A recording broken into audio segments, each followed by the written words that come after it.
Hi everyone. So in Module 2, we created labels, template labels. So we went to File, New. In the search box, we typed labels, and we selected a particular style of labels. This time what we're going to do is actually create our own labels.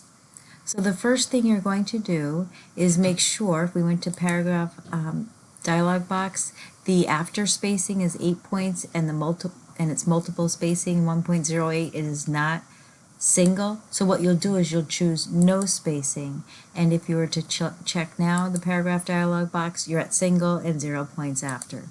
So what you'll do is you'll click Insert Online and get a icon that represents you.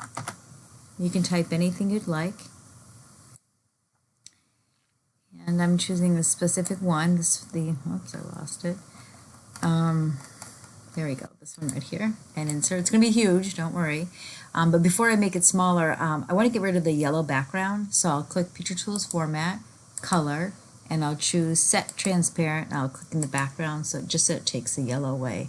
Then for the height, I'm going to type in 0.5 and enter. And then with this Layout Options button, choose Type, and then close out of here, and then click to the right of it, and you're actually going to type your address information, and I'm going to use the school address.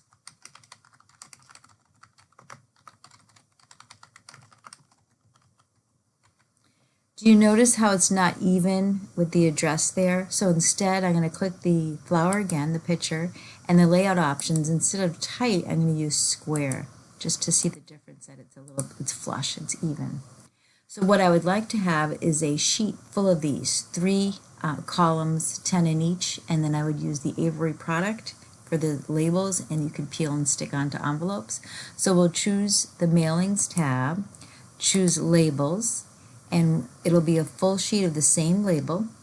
We'll go to Options, make sure that you go down to Avery US letter, and the actual product number is 5160, so it's a numeric order. 5160. There we go, 5160. Easy peel off address labels. Click OK, choose New Document, and there you have a sheet of them. That represents you. So go ahead and save and submit that. Thank you.